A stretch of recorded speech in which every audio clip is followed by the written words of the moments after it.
நாடாளுமன்ற தேர்தல் நெருங்கும் நிலையில் தமிழ்நாட்டில் உள்ள 39 தொகுதிகளில் உள்ள எம்பிக்களின் செயல்பாடுகளை நாள்தோறும் அலசுகிறது நமது நியூஸ் 18 தமிழ்நாடு தொலைக்காட்சி. அந்த வகையில் கன்னியாகுமரி மக்களவை தொகுதி எம்பியான விஜய் வசந்த் பொதுமக்களின் கோரிக்கைகளை நிறைவேற்றினாரா என்பதை இந்த தொகுப்பில் பார்க்கலாம்.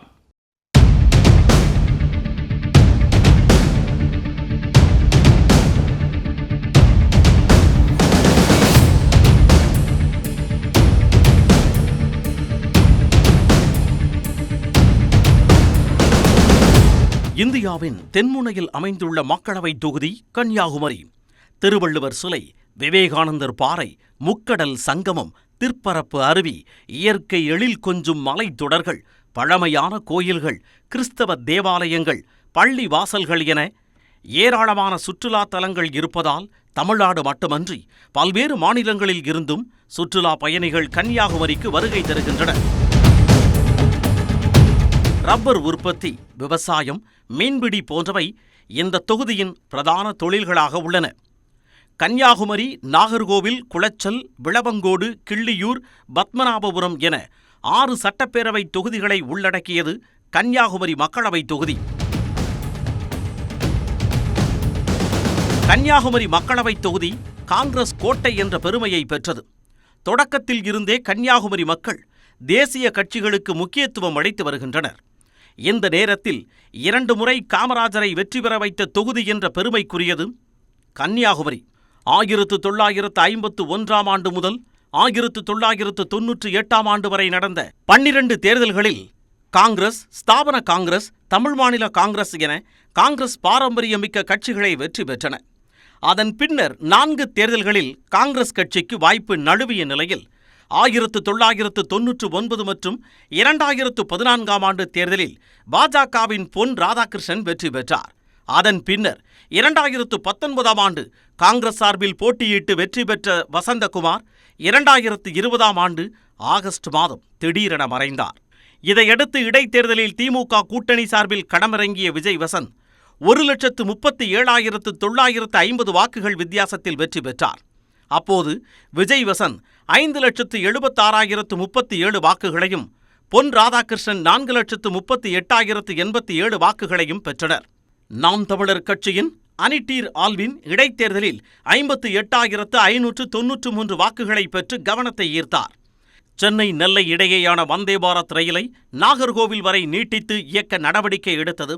கேரள மாநிலத்தில் இருந்து கன்னியாகுமரியை இணைக்கும் 4 வழிச்சாலை பணிக்காக கூடுதலாக 1000 கோடி ரூபாயை பெற்றுக் கொடுத்தது குறிப்பிடத்தக்கது.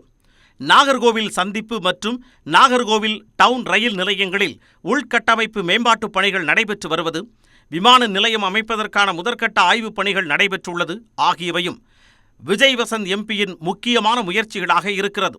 இவர் வாக்குறுதி அளித்திருந்த நிலையில் கன்னியாகுமரியில் மீன்வளக் கல்லூரி அமைக்க இருப்பதும் குறிப்பிடத்தக்கது. குறைந்த அளவு திட்டங்களை மட்டுமே மத்திய அரசு அளித்ததாகவும் தனது எம்பி பதவிக்கான ஊதியம் அனைத்தையும் மக்கள் பணிக்காகவே அளித்துள்ளதாகவும் விஜய் வசந்த் எம்பி தெரிவித்தார். ஏர்போர்ட்டுக்காக அமைச்சர்களும் சேர்த்து ஃபர்ஸ்ட் லெவல் ஆஃப் இன்ஸ்பெக்ஷன் முடிந்து இப்போ ஸ்டேட் லெவலில் என்ஓசிக்காக வெயிட் பண்ணிட்டு இருக்கோம்.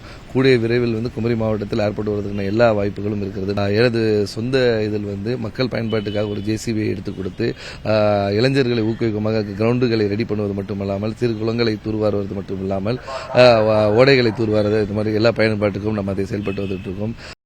கன்னியாகுமரியில் ரப்பர் தொழில் நலிவடைந்து வரும் நிலையில் முக்கியமான வாக்குறுதியான ரப்பர் பூங்கா அமைக்காதது, கன்னியாகுமரியை மதுரை ரயில் கோட்டத்தின் கீழ் கொண்டுவர முடியாதது பின்னடைவாக பார்க்கப்படுகிறது.